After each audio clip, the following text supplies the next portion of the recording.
The opportunity is coming. You know what I mean? It's actually an incredible time. It's like a gold rush. There's never been a time like this. This technology has empowered everybody. It's giving people, it's as big as you want to make it. And, it's as far as you want to take it. Giants gonna crumble. Big companies gonna crumble. New companies gonna pop up out of nowhere. And it's gonna be dramatic right now. And I believe it. And I'm telling you, BarberTime is the best media, social media for the barbers out there. Listen, watch BarberTime, because this is what we do, baby. This is the barber industry. This is what we do, and this is how we get down. And BarberTime all the time. How you guys doing? Welcome to another episode 2 of the Upgrading the Industry, live here from Mattapan Square in Boston, at BarberTime headquarters. I'm really excited because I have a really good group of panelists that we're going to talk about something that's really close to our heart, which is our community. This episode focuses around the relationships that we have with our community and the meaningful ways that we're going to be able to resource and help them as well as help ourselves in the industry. But first, we have to introduce you guys to our panelists. And before we do that, quick note, we want to thank the Boston Public Health Commission for the grant that actually helped us do what we're doing now to get some of the message out there for everybody to stay safe. Wear your masks. I got mine. Got nobody in the studio right now. Keep yourself sanitized, do some social distancing, and respect everybody's space. Let's make sure we keep ourselves healthy. But now that that's said, to my guys and my ladies in the building, how you guys doing? Wonderful. We all right. Great. Doing good. All right, I'm going to, like we talked about behind the stage, I'm going to bring it to each one of you. I'm going to start off with, to me, right there on my right-hand side of the screen, Mr. Paul Jones. Tell them who you are, where you're from. Hey, how y'all doing, everybody? How y'all doing? I'm from Baltimore, Maryland. I am, I guess, second-generation barber. My mom's a senior cosmetologist. I've been in the salon since I was about 7, washing hair. I guess barbering. I've been licensed for 30-plus years. I've been involved in pretty much every barber show all across the nation. And I give back, definitely to Miss Murray. She on here. I give back a lot to people. I don't know if my phone just died. My connection died. No, we can hear you. We can hear you. We see. We got okay. Got all right. No doubt. Okay. All right. And just representing BarberTime. That's it. No doubt. All right. Thank you for that. Chris, you are on next, man. Talk to me, Chris. Where you at? Where you from? Tell us what's going on in your neck of the woods. Thanks, Ian, and hey, everybody. How's it going? It's Chris the Barber here from South Glengarry, Ontario, Canada. So I'm all the way up north. I'm a third-generation barber. Took over my father's barber shop back in '97. Barbershop was established in 1962. We've been servants to our community since then. I love what I do. I love being around people. At the moment, I haven't been working. I've been shut down and everything, but I'm still keeping tabs with my clients. Everything. When it comes to being a servant to my community, it's something that I grew up in. Barbering, something I grew up in. I've got clients that remember me shaking my dad's hand before going to little school, and now I'm cutting their hair, so it's actually pretty cool. And I'm glad to be here, and I'm also representing BarberTime all the time. We like that, man. And I feel for you, and I told you that in one of your posts. Like, if we down here, if we were out of commission for that long, be a lot of people down here going crazy. So stay strong, man. Definitely. Yeah, man. Absolutely. Absolutely. Reggie down in North Carolina, talk to us, Reggie. Hey, what's going on, man? Hey, look, I'm just blessed to be here. Just to be in the mix of these great people that's in the industry. My name is Reggie Winston. barbershop owner here in Raleigh, North Carolina. Have a shop coming in Wake Forest, North Carolina. Got a barber podcast called the Better Barber Podcast. We release episodes on Tuesdays. And I just got my nonprofit approved with the IRS called Grooming Resources and Opportunities. The nonprofit, we try to improve our communities by leveraging the positive impact and influence of barbers and barbershops. Our two main focuses are early childhood literacy and health and wellness. So anything with heart disease or, HIV, STDs, anything we can do to improve our community. So, yeah. Thank y'all for having me. No doubt, Reggie. Thank you, man. Thank you for being who you are. Keep it going. I got your socks on today too. I'm not gonna put it on camera, but I got the just backstory. We met Reggie a few years back down at the CT Barber Expo, and he hit me off with some very comfortable socks, man. I don't forget the little things like that. A lot of people like that. I gotta get some more for sure. Yeah, absolutely, man. Appreciate it. Next up, matter of fact, I'm gonna save the angel of the night for last. Boogs, talk to me. The first BarberTime member, just so everybody knows, Dr. Boogs the Barber, MD. Good evening, everybody. It's definitely an honor to be here, included with what's happening tonight. My name is Dr. Boogs the Barber, Boston born and raised, barbershop owner and operator. Spent 5 years. We service our community. We employ people from our community, and the Lord has truly been a blessing. And we're just glad to be still able to be open, unlike our brother out in Canada. But it's definitely been a struggle, but we're just glad that every day that we're able to service our community and continue to service our patrons that have been holding us down for so many months. So many. They were missing us where we were gone. I was missing them while we was gone, but I know. I'm glad we're back. Like I said, I can't imagine, Chris, how you feeling, dude. Well, it's I've learned. So this is our second lockdown. So hold on, before you go, don't hold the story because I want to make sure we get full introduction. Okay. Oh yes. I'm sorry. Yeah. We need to get to and Dr. Boogs, you set it up. If you started talking about your blessings, well, the most blessed person that I know so far, Jenkins. Talk to him. Tell him about you. Tell him about your organization. Well, hey everyone. I am Mary Jenkins. I'm a 2-time cancer survivor and creator of the cancer organization, the COC, and I'm the creator of Hairstyles and Beauty for Hope, which is a partnership with the hair and beauty industry, raising money to help people that have cancer pay their bills while they go through treatment. I mean, I am honored to be here with everybody. I miss seeing you all. It's been 10 years that I've been part of the industry and doing some great things. So I'm just excited about being here and reconnecting with all of you. And of course, I love BarberTime. Amen. That's one of the things that I found is never mind the silver lining, but an underlined purpose for what it is that I'm supposed to be doing is connecting a lot of God-fearing people. Everybody on here, just by your own character, you guys happen to be just that. And I'm not doing it intentionally. It just shows what this industry builds of us. And then into why we named this particular program tonight, Guardians of the Community, because who we have to be who we are professionally, and then what we can do for our community as a whole.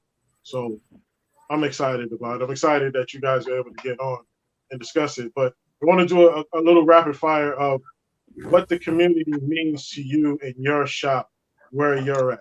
And we're going to go backwards this time. So Mary, you talk about it from your side of what you do. What's the community mean to you, and what has it done for you?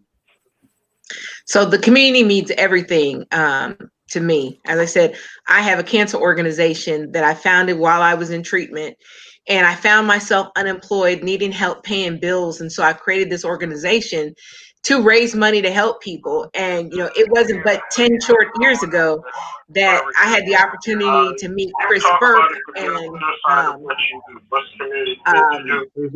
Echo. Curtis Somebody's Smith. got an extra device. Oh, So the community needs everything to me. Oh, As that's I you. said, I have a cancer organization that I founded while I was in I hear training. myself talking. And I found myself unemployed, needing help paying bills. And so I created this organization to raise people. And Is that coming from us? Oh, It's coming from okay, somebody he- that has their that Oh, has theirs on.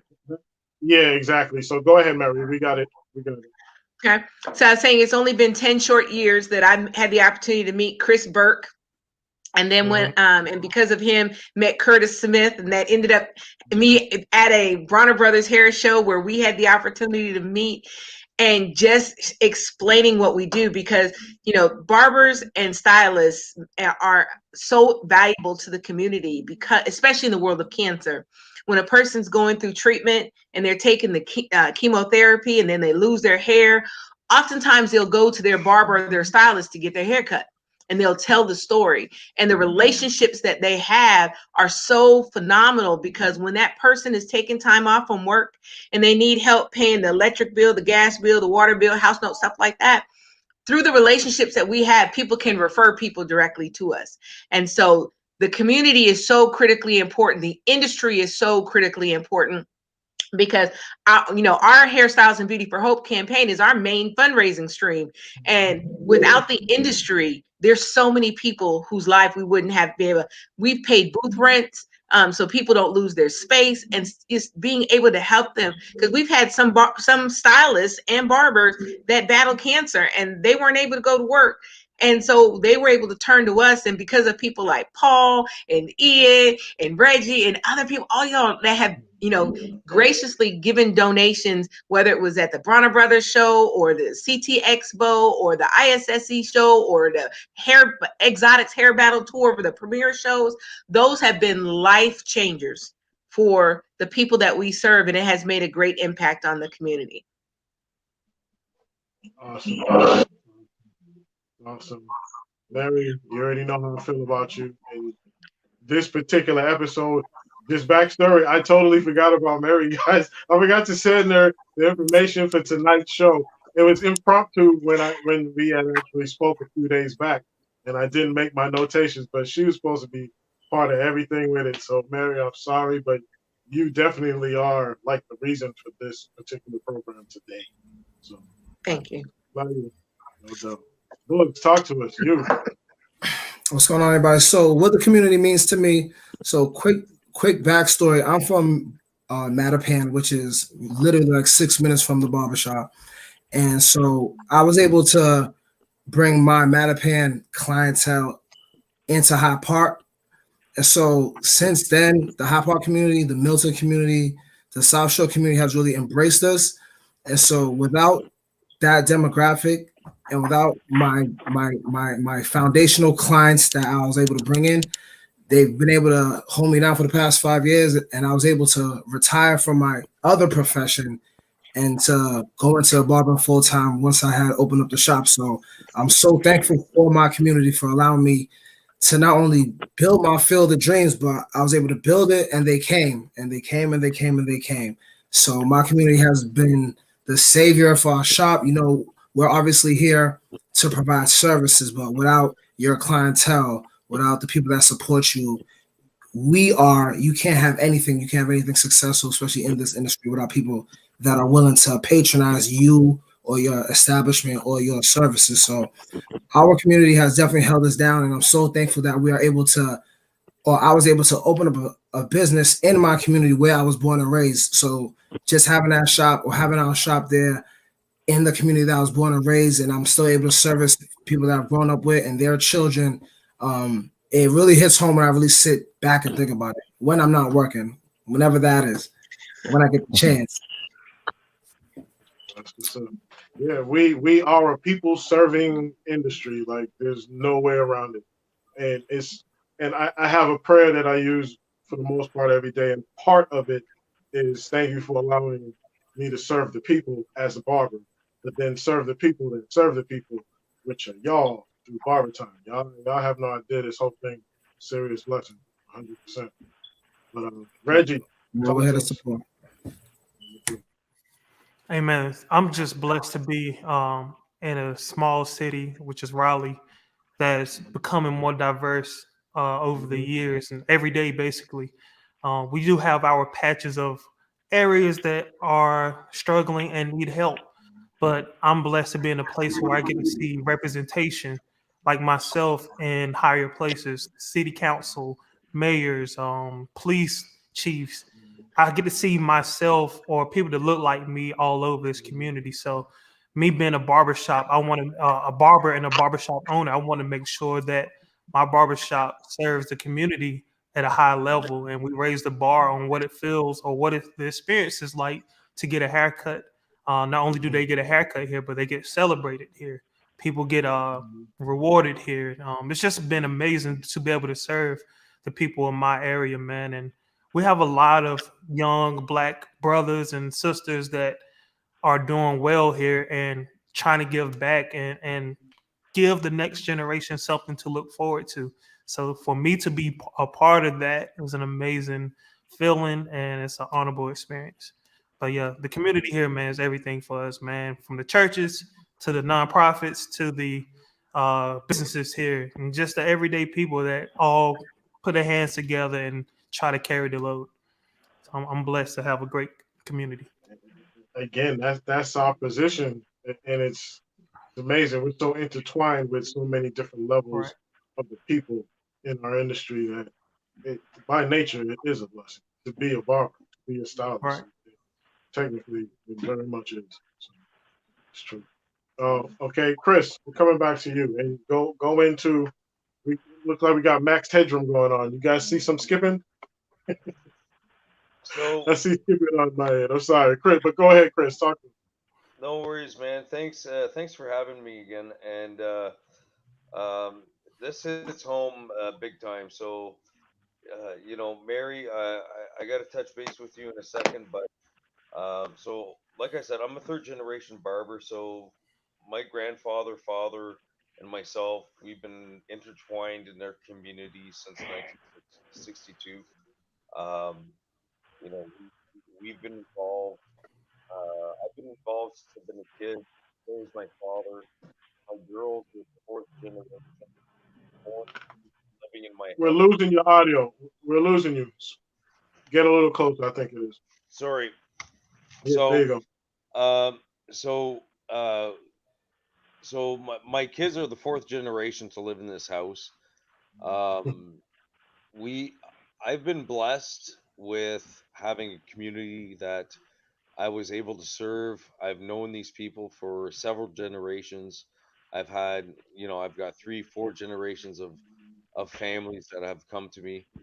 And you know what? In my dire need, whenever I needed my community the most, is whenever my wife was diagnosed with stage four colon liver cancer, and which was last year at around this time. So, and Mary, like you're talking about, you know, um, there's these extra expenses when it comes to gas going to your appointments and parking and then food and then these unexpected medications that cost money that insurance doesn't pay for and all this stuff. Like, I've been blessed in 2020, um not just because my community helped my family after I feel like it's the karma just coming back to us, like they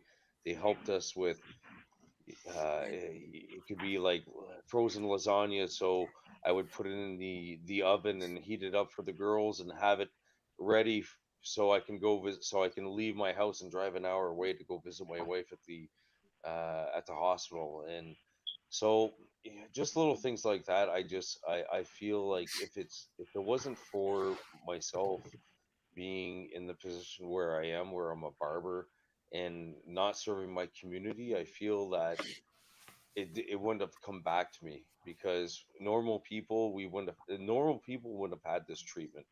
But because No, of what I do, or because of what we've done, I guess, and we were never looking for anything back, because it was always fun to do, and it felt great. It just it came back to us whenever we really needed it. Whenever no, no. my wife is It, feeling, it, and my wife is cancer free at the moment, and we're just crossing our fingers. So all the more power to you, Mary. I respect you. Whenever you said that story, that really hit home for me. So Mhm. That's dope. Yeah. thank you for that. And we got to make sure that you guys definitely connect so we can take that on. Paul, really quick, because we're about to go to a break. Give us Yeah, I don't know. real quick, a good 1 minute. What is it to you? No, What does it mean to you? I'm good to wrapping it up. So, all right, check us out.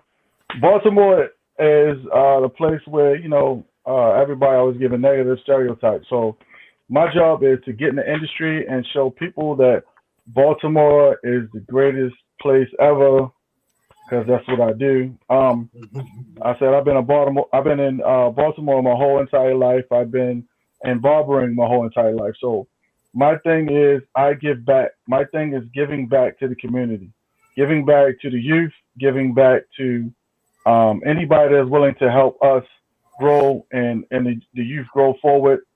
May it be barbering, may it be cleaning, may it be whatever. I like to always give back. So if anybody need me to cut hair for free, because I will do it if it implies helping the youth. I'm just there. So my thing is giving back. So I'm gonna end it with that. No doubt. That's a whole nother thing we do as a whole industry that gets taken for granted. But we're gonna speak on that. But we're gonna go to a quick break. We're gonna run a couple of videos, guys. Take about 2 minutes. If you got something to do, we'll be right back. You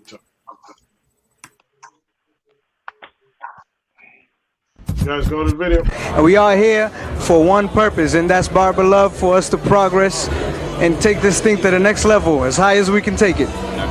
BarberTime all the time.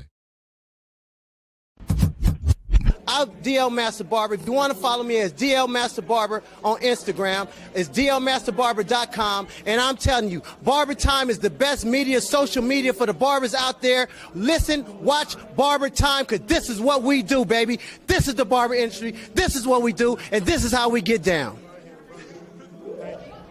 No doubt. Because we have a lot of promoters that come around, drop flies, and they promoted the events right in there. You don't have flies run around. People throw all papers around the building. So it's a great idea. Now they gotta put in the monitor, so it's easier, it's cleaner, and I think it's a good idea. And BarberTime all the time.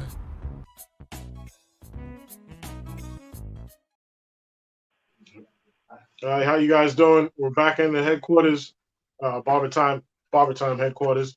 This is the BarberTime Buzz, the Upgrading the Industry series, where we're taking several conversations that need to be had for us as an industry, but then also how we can relate that for the patrons that we serve. And today we're talking about guardians of the community and how we actually play that role, regardless of where we are in the world. By nature, it grooms us to be. And one of the things that we deal with a lot in our industry, and let me make sure I read this off properly. It's dealing with me personally. When you live in the hood, you're gonna end up dealing with this a little bit more often than not. Some family interventions, some tempers, and profanity in the shop. Now I know that can kind of go across any spectrum of life for the most part. But when you're dealing with the hood, you get a concentrated version of some of these things. And me personally, I have some fairly strict rules for our environment. One, because what we're trying to do with BarberTime, but most importantly, because I think it's just a better way to spend your career is around a more professional, family-oriented atmosphere. And your barbers and your beauticians are going to be able to make more money as well because of the people who are coming in and servicing. So I employ that you take it to heart and do the same. And with that said, I want to start it with you, Reggie, because I know and I've heard through your podcast, you speaking on some of these things. So I want you to lead that off. Hold on. We don't hear your audio. You guys I'm unmute sorry. Reggie. I'm sorry, I had it muted. I apologize. But I was saying, I think it's important, man, as a barbershop owner or just a barber in the shop that you work at, to set the tone and set the standard for what you allow in your business. I'm in an area which is considered Southeast Raleigh, which is considered the majority minority, low income area. And I'm beside the ghetto Walmart as well. But the people that come through these doors, that's their first time, and they might carry that spirit of, cussing or whatever. I think our standard either makes them uncomfortable or it makes them aware that, hey, I can't slide with the low standard of communicating with the people or whatever. So I think it's important, like I said, for the barber shop to establish that standard. Even when it comes down to handling conflict, we've had conflict in my barber shop before, but with what we're trying to do and our mantra and what we stand for, conflict has to cease, and we have to step up as barbers or barbershop owners to go ahead and deal with that and nip that in the bud as soon as possible. What is the name again? Where the lower third comes. No, I'm sorry. All right. I got some. No, I got some. Yeah, no, I wasn't talking because I got some information from Mary that I was asking the guys to put into the thing. But go ahead. But it's important though, man, because you're gonna cut all walks of life, and it's important that everyone respect each other, race, sexual orientation, whatever. It's important that everyone respect each other, and that as a barber, you control the atmosphere. You don't let things get out of hand. You might be cutting a preacher, you might have a police officer in here, and you might have the drug dealer all in here at the same time. Everyone should still be able to acknowledge each other and respect each other in a manner that's conducive for business, and to see the business grow. We have impact and influence, and if we use it in our abilities, we should be able to improve the surroundings. At least let this be a safe zone for people to come and enjoy themselves and not really have to deal with a lot. No doubt. No doubt. Paul, let's get to you early. Down in Baltimore, and Baltimore, Boston, we got some city issues. Talk to me. Well, see, when I know in my barbershop specifically, there's no profanity at all. We don't watch, we don't indulge in any profanity. So when you have those guys coming in all charged up, we trying to redirect the energy and kind of make sure that it's not directed definitely towards anybody in the shop, or if children is there, definitely double aware of what's going on in your environment. I noticed the music is definitely heavily influenced to people. So if you hear the music flowing and there's a lot of profanity, normally people continue with the profanity when they hear it inside the salon or the shop. So we just normally nip all that in the bud, cussing, non-cussing versions. If we're watching movies, PG-13, even though PG-13 let one or two cuss words slide, we try to monitor it as much as possible and make sure that we tell our clients to respect everybody in the building. So that's just how we do. All right, no doubt. Now the other side of where we're going with this is kind of the family interventions and the kids being left babysitting and sometimes you got to take over and kind of not do discipline, but you got to assert yourself and be that voice of reasoning for them when the parents are kind of lost in the shuffle. Boogs, talk to me. I know you feel it. I know you see it. How do you handle that? We don't hear you. Sorry. So prior to utilizing my BarberTime radio, when I used to use one of these other streaming apps, I really didn't know how to use the parental function in terms of making sure that there was no swears. So I would be trying to skip a song, or I'm always trying to fiddle with it. But then once I was able to put in that mode, it actually made me feel more confident having people in the shop, because I knew that certain songs that they would say the profanity, that they're not saying it. and I could look off of sometimes I could look off the mirror and I could see a parent like they're expecting to hear that swear, but when a song kind of glosses over it and they don't hear it, you can kind of see that reassurance on their face. So what that says to me is that we're self-conscious about the type of music that we're playing, and we're definitely conscious about our community feeling comfortable inside of the shop. So the music definitely plays a big part, but a lot of the time I try to play a lot of like soft rock, a lot of jazz, because I just feel like that sets the tone coming off rip. Like you might go to H&M or you might go shopping and you're gonna hear that elevator music. So more often than not, I have that type of music going, just because I know it kind of like invokes more of a conversation between the stylist and the client, and it doesn't make people as excited per se. Calm your ass down. Excuse me, sorry. I'm sorry. Because we get a lot of that. It's like another thing that I've noticed in our industry is that hold on, let me switch that for the real quick.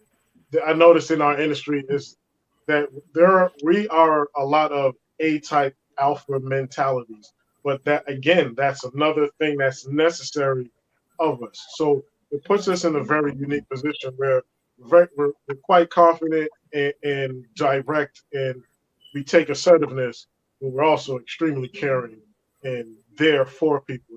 It's such a subtle thing. Exactly. Really realize. Especially with the COVID, I think a lot of people are just hustling, bustling, just trying to get things done, trying to be safe. There's so many things going on, and people are thinking about everything all the time. So even when people come into the barbershop, I feel like we have to make that experience that much more pleasurable and calming, just for their sake. Because when they're out there, the hustle and bustle is going, and they're trying to get home by a certain time. They're in the supermarket, they're in these long lines. They're just trying to get about their day. They're working from home, so they're upset that they're in the house the whole day. So I've definitely taken more of a more intentional act, and when people come into the shop, it's just a lot more just not like calm like a spa, but it's just different. It just feels different. Absolutely. And to that point, then I want to go to Mary. And good, you guys leave that up. Bring Mary in. Mary, talk from this standpoint. I know when you go into these environments, you're going to feel a certain way. How do you think it? You know, for me, I have evolved into an almost educator. And so I actually get the privilege of going into the barber college and having conversations with the barber students before they graduate about the importance of setting boundaries and keeping the tone, because they're going to be dealing with people. And then for me, the relationships that I create with barbers and stylists as it pertains to cancer, you know, it's got to be a certain type of environment, because people are in the toughest battle of their life. And if they come in that moment to make, instead of letting their hair fall out, they want to take control and they want it done themselves. They want a shortcut with their name, you know, on the side of their head, whatever it is that they want. You know, it's important to have that type of environment. And so, you know, what Reggie shared and what Book shared, those things are good. And what Paul shared, it's like, it's so important that the environment, set the boundaries and keep the environment, because the hustle is real out there and life is real. And for me, like I said, I'm in the world of cancer. More and more people are being diagnosed with cancer, and they are turning to their barbers and their stylists to, you know, for support. And so yeah, it's real. Very real, very real. And okay, we got the Matrix going on again. I don't know if y'all see that. I see it from my end. It look crazy. They're bugging us, but it's very real. And so I want to know just how real it is in the north. How real is it up in the north? Talk to me. So for us, so I'm in a little bit of a different situation. So I'm a one-man shop. Okay. Rural. So you have to drive to get to me. Okay. There's not much foot traffic this way here. So um, we've always set a precedence of being a professional in our barber shop. Okay. So for example, when we have kids come in, they get the choice of what they want to watch on YouTube. Okay.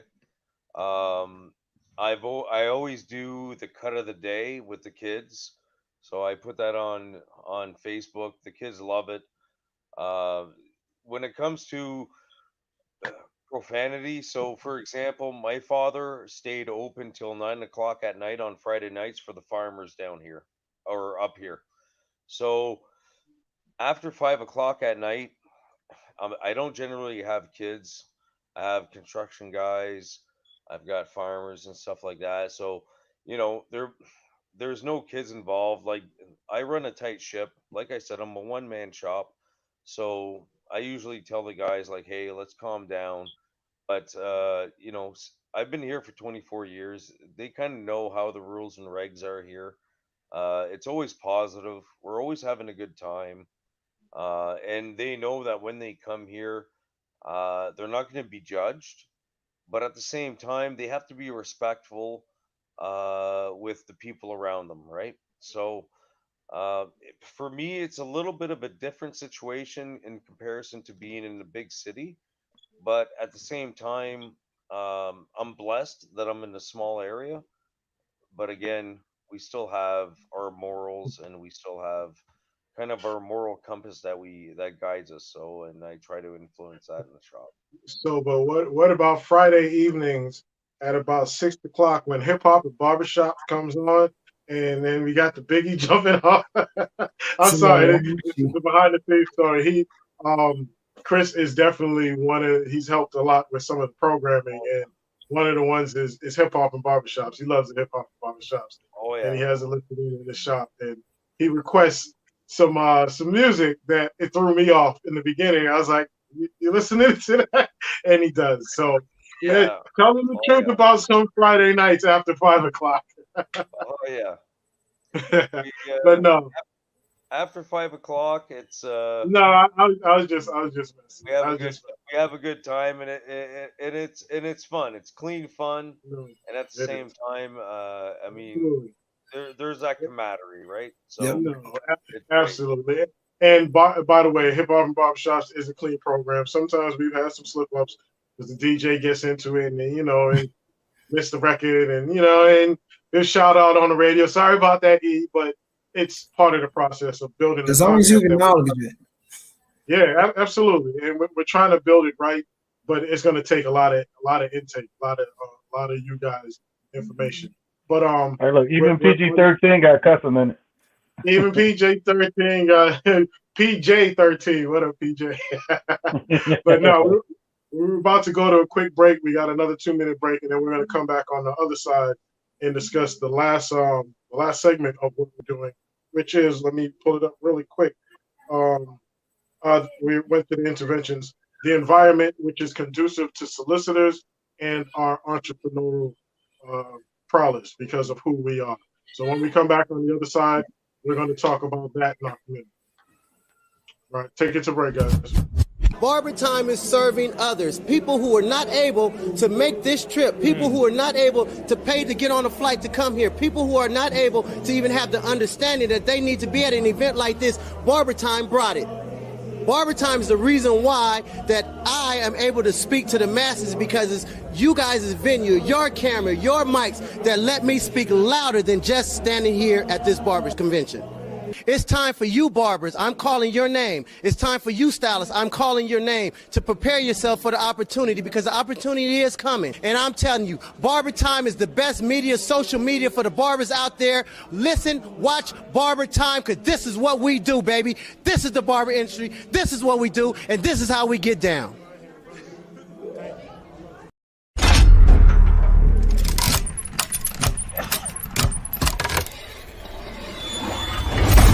Brown with the Boston Celtics. I'm here with BarberTime all the time. Shout out to Boston. That's what I appreciate so much about BarberTime. You've actually taken a hard item and put it in the shop as an institution. I mean, it's not like our phones that come and go and expand and change, but you've actually empowered us by bringing us information, by keeping us current on styles and education, and actually also giving us an opportunity to revenue funds by getting our own advertising from our local markets and putting it on on the screen. So I think the biggest thing about that is that it's something that the consumer can actually touch. You know, the touch screen and bringing it on the television screens and that constant stream of information, stream of advertising. I mean, I hope we all take advantage of it. You know, can't wait to see it grow. We are here for one purpose, and that's barber love, for us to progress and take this thing to the next level, as high as we can take it. Barber time all the time. Back, upgrading the industry, episode 2, Guardians of the Community, and we are here with a bunch of Guardians. My man Paul Jones, Chris, third generation, Mary Jenkins, Mary the Angel Jenkins. Yes, you are. Sandler, Dr. Boogs, you know I still call you the Doc, and then my man Reggie from down in North Carolina, Reggie Winston. Again, thank you guys for being on here. This next part of this particular conversation goes directly into then how and why BarberTime was created. The backstory is, and most of us have gone through it, slow day, in comes a solicitor, wants to leave some flyers, posters, some kind of information. And by nature, this is what we do. We take information, we distribute it, and we're intermediaries for our industry. And in that moment, for me, it was the visionary thing. Saw visions of screens and connectivity and thousands of us kind of doing things together. It was awesome. And the very next day, I went got the business name BarberTime. And ever since then, and during that moment, some of y'all know the backstory, right when I had that thought, there goes the sun breaking over the top of the cross at the church across the street because it was a real cloudy day. And I don't take those things like I know what they mean, and I've acted upon that ever since. And given that I didn't want to be a barber in it and be a barber, me being a barber allowed me to see things differently. And I saw the enormous potential in who we were and the things we can do. And it started with a solicitor coming into the store like they always do. But that's just part of what we do for our community. The solicitors, and then off of it is us.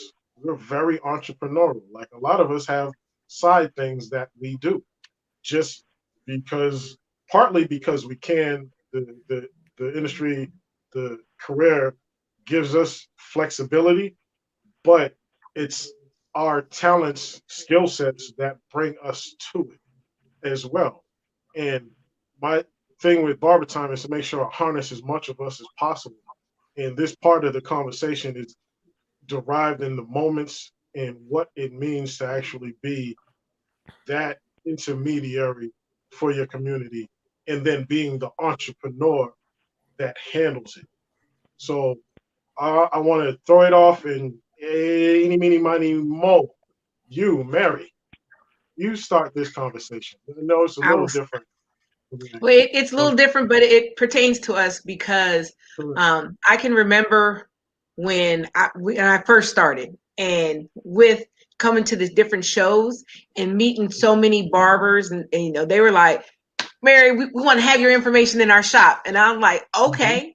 And I didn't understand, I didn't understand what all that meant. I was just like, give me an address and I will send you some cards. I'll send you some wristbands. You ask people to make donations and then send me back what you raised. We all good.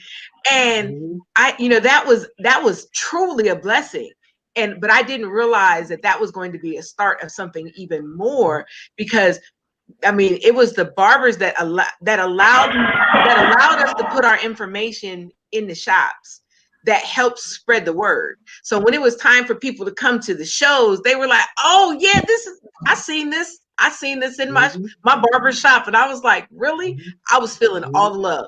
And they were like, we got you. Here's a donation. Because we had people, there's one gentleman, and I never knew his name. He never told me his name. He just be like, girl, I got you for 100 every time I see you. So I better see you at every show. I was like, I will be at every show. And every time I saw him, he was like, here you go. And he would slide it to me. But the way he found out about the whole Hairstyles of Beauty for Hope campaign was because a barber had it in the shop. And he went, he wasn't cutting his own hair. He went to go get his hair cut, and he saw him, was like, "What is this?" And is she gonna be at the show? And they said yes. So he looked me up at the show, and ever since then, it was like, oh man, so I don't know what he did this past year because he ain't seen me. So he'll probably slide me through 1,000 because it's been at least 10 shows that I would have missed. So, but the importance of it, and giving people who are entrepreneurs the opportunity to have a safe space, whether it's their, to promote their product or their event or something like that, that is such a blessing. And that is something that is in the hands of the shop owners, or whether it's a school, a college, those things are so critical and so important. Absolutely.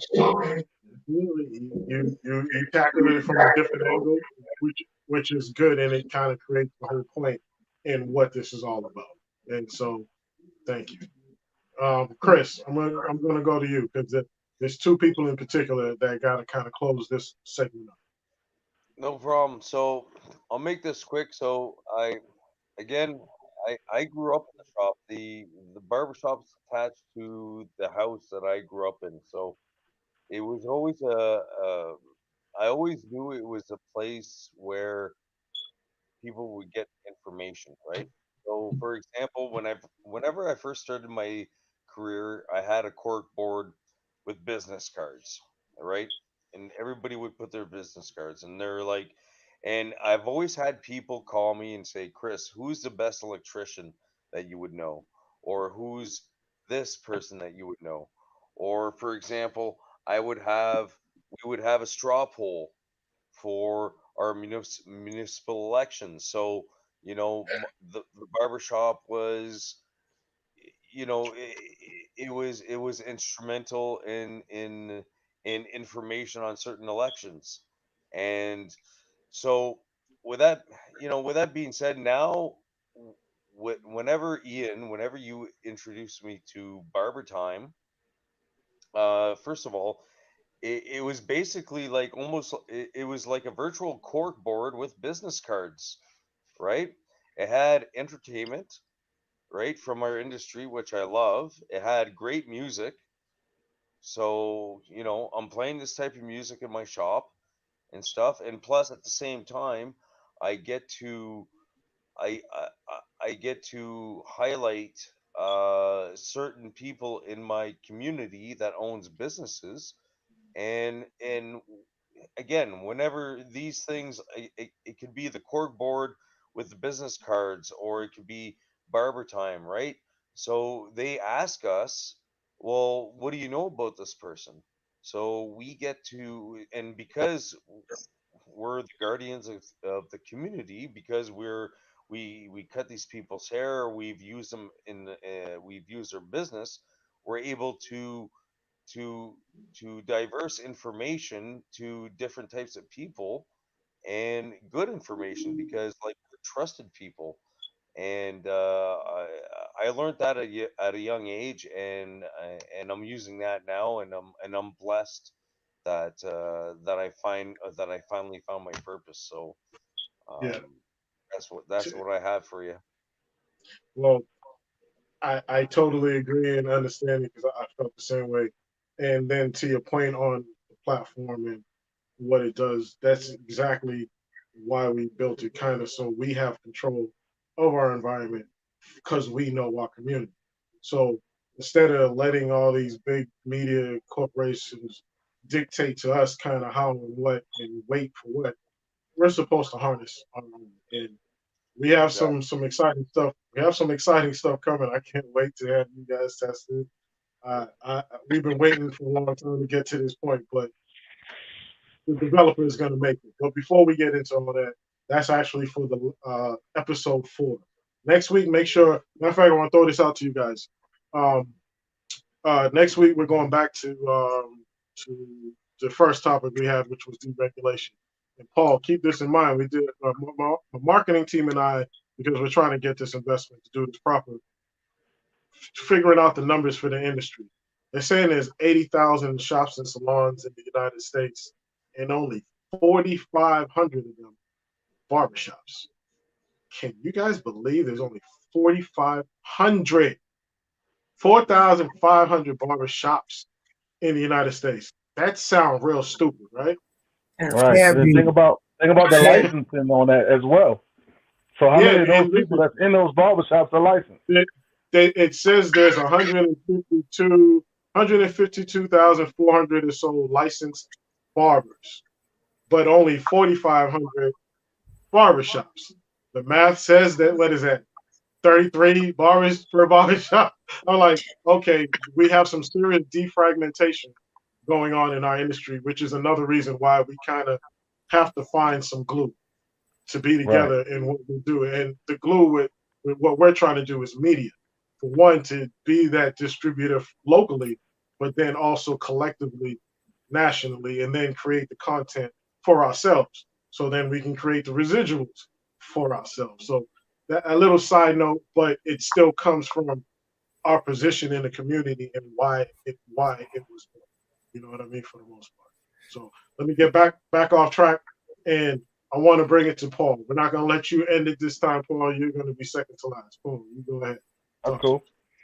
Well, I know before I was involved with BarberTime, we used to have a kind of like a board where all the information that everybody would come in, they would stick it on the board, and anybody who had flyers, we would automatically refer them to the board. So now that we have BarberTime, it's easier to look, man. You can just go online, you can go to the site, you can go check it out. Actually, it can be bigger. You know, I do also different events. I do comedy shows, and I do my own barber events here, and I do charity events. So it's easier to reach out to more people when you have a network of people working together versus just one single shop and a board that has just different addresses on it. So now, say I got something going on, I need to go holler at Reggie and say, hey, Reggie, I need an event down in North Carolina. Can you help me out? He can say, all right, bet you can bring your comedians down here and do a show. I know a guy. The same thing I did with Ian in Boston. I did the same thing with you. I reached out and I said, Ian, hey, you know anybody in Boston? I got a show. Boom. He said, yeah, here we go, and gave me a number. So that's the bigger thing about being on a platform this big, is that it's just not now just your shop. It's all of Maryland. It's all of Boston. It's all of North Carolina. It's all of Canada now. So you never know where those avenues will lead to. So that's always a great thing. The fact that we all coming together, networking, and making this industry large. I mean, knocking on the door, banging hard to let people know that we're here and they need to recognize us. No doubt. And that's kind of why we're doing this series. Two reasons. One, kind of to inform people what it is that we're doing with BarberTime and why. But then also to start creating our programming, schedule timing, getting people used to seeing us do the existential things that we do, including media. Because by nature, another thing is we're kind of curb the enthusiasm. We're improvists by nature. We can handle it because we get so many things that come on. So when I was building the media, I was just like, we're going to handle media pretty well because we handle crowds, we handle stress, we handle all of the things. Now just give us the proper tools to be put in front of this. And this 8 o'clock slot is the beginning of something going forward. Starting in March, the tonsorial education system is going to have the study halls every Tuesday night. So the platform is meant, again, to kind of broaden us and then the things that we're going to do. So I had to mention that before I forgot, because it's important that we know why we're doing this and then what we're going to be doing later. So excuse me again for getting off topic. But Reggie, we got 6 minutes left. So we want you to take up at least 3 of that, telling us what you do, and then we're going to have a rapid fire close out to end the show and then back to normal programming. And so anybody that's watching us, we have a 24/7 live channel that this is on. You can catch us on barbertime.com/media and or our YouTube channel. My man Reggie's got several of his videos that are playing on there. So if you guys want to catch up on him, you can catch that channel and see what's going on. So Reggie, talk to us. Yeah, man. just jumping into this, man, as an entrepreneur myself, I understood the power of and the leverage of networking. Here at the barbershop, I don't just let anybody come into my barbershop and try to sell us something. I know that we're the exclusive spot, and people, just they don't come here. They'll try to, make a lot of money just off my employees or the people that patronize us. But the people that actually come here, if they got a small business or a main business or whatever it is, I'm down to help them and down to give them space in my barbershop to make sales or to get their information out. It's been really, really a really big thing for us here. Like, prime example, we have a customer here. He's actually a member here at the barbershop, but he has a tax business. It's tax time. He gets to advertise on our website. He gets to advertise on our confirmation emails, all types of things. So we're growing together as we get new customers coming through our website or booking or whatever. His business is growing, and that really improves and expands on our relationship. So now, like, this is also the place that he get a haircut and he gets customers from, because we're in this thing together and we're trying to grow together. And I tell people all the time, man, like, I don't want clients and patients. I want partners. And everybody sitting in my chair is my partner. The people that stand beside me are my partners, and we should all grow together, because I'm not trying to be in one place for a long time, and I hope they're not. And I want them to go to that next level with me. So I think it's so important that we as gatekeepers allow our paying loyal customers to also grow their businesses inside of our shops. And like the guys mentioned with the BarberTime network, man, that's giving them even more of a playing field to expand beyond just that single barbershop, but to all over the network. Yeah, no doubt. I appreciate y'all keep doing those plugs, because again, how the network is built now has always been as a prototype to show the people in power and the people with money that we need to go get what this is and who we are and how we're going to apply it. You guys speaking like that to that point. And so I appreciate it, because we need to start poking people. We have the power to poke. We have the leverage to poke. I talked to, you guys know, Tamara Shilly. Paul, please, if you know the proper pronunciation, I told her I don't ever want to mess her name up, but she's advocating for us. Sorry about that. For us from the political side, and we need that. And I like to call her the lead dog. So any of us, you guys check out Tamara Shilly and help her efforts, because as a whole, it's going to help what we're doing individually everywhere we're at, but then BarberTime as well. And we're going to actually use the leverage of BarberTime to expand her voice. So with a few things coming, I'm going to be reaching out to you guys all individually to do some things. And same thing with Mary. And Mary, I tell her we have plans for you, because I care about you personally, care about your story personally, and I know what we're building, and what we're building is definitely something for who and what you are and what you've been doing. So thank you for coming. Thank all of you guys for coming on. If you guys can, in the back there, you go put us all on. We're about to sign off in a little while, because we want to keep it sharp right at 9 o'clock, get off of here. Real rapid fire. Reggie, say what's up, say peace. Talk to us. Hey, man, like you just mentioned, though, man, we need some representation politically, man. Every major trade, every major business, every major industry has lobbyists that's speaking for them. We need that on a local level and a federal level. If not, man, we're going to continue to be looked over. So, Ian, if you wouldn't mind, put that young lady information into this group chat, or make sure I get that, so I can definitely, be involved. I want to be involved, man. And I'm just thankful for y'all, man. Pleasure meeting the people I've met. Chris, amazing chairs. And yeah, thank y'all for having me. All right, everybody say goodbye. But Mary, I want you to close us out in prayer. Hit us up, Mary. Don't be shy. We don't hear you. You gotta put your mic on. That don't count. You gotta. Hold on, we don't hear you. Wait, okay. I thought everybody was gonna say something. I got you. So, you know, for me, I consider it an honor and a privilege to be here with everybody. I do want to say in closing that, you know, make certain that you support your barbers. I know that we wouldn't be, Hairstyles and Beauty for Hope wouldn't be who it was if it had not been for a barber that stepped out of their comfort zone and said, Mary, we're going to bring you in. And so with that, I want to say that I pray that each one of you experience increase mentally, emotionally, physically, spiritually, and financially, so that your families are taken care of and so that you can continue to make an impact in your individual communities, in your cities, and around the world. God bless each of you. Absolutely. Blessed and highly favored. One of my favorite hashtags. We all Amen. blessed and highly favored. And all you guys, thank you. We'll be reaching out to all of you.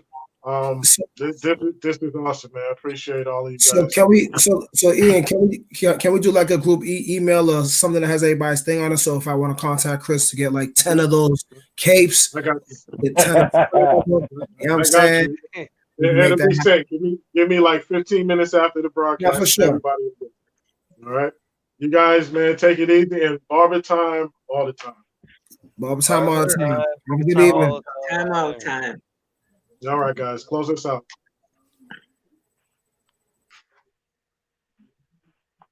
Video.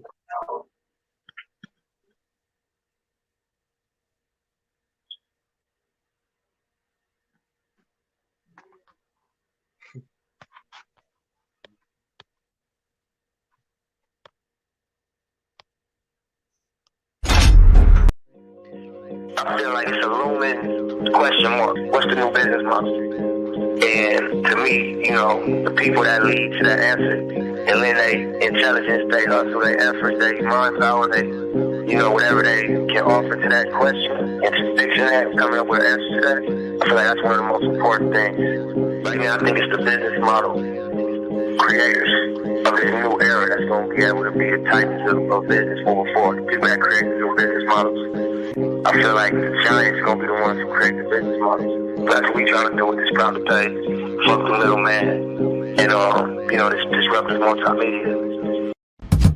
It's time for you barbers. I'm calling your name. It's time for you stylists. I'm calling your name to prepare yourself for the opportunity, because the opportunity is coming. You know what I mean? It's actually an incredible time. It's like a gold rush. There's never been a time like this. This technology has empowered everybody. It's giving people, you know, it's as big as you want to make it. And, you know, it's as far as you want to take it. Giants gonna crumble. Big companies gonna crumble. New companies gonna pop up out of nowhere. And it's gonna be dramatic right now. And I believe it. And I'm telling you, BarberTime is the best media, social media for the barbers out there. Listen, watch BarberTime, because this is what we do, baby. This is the barber industry. This is what we do. And this is how we get down. And BarberTime all the time.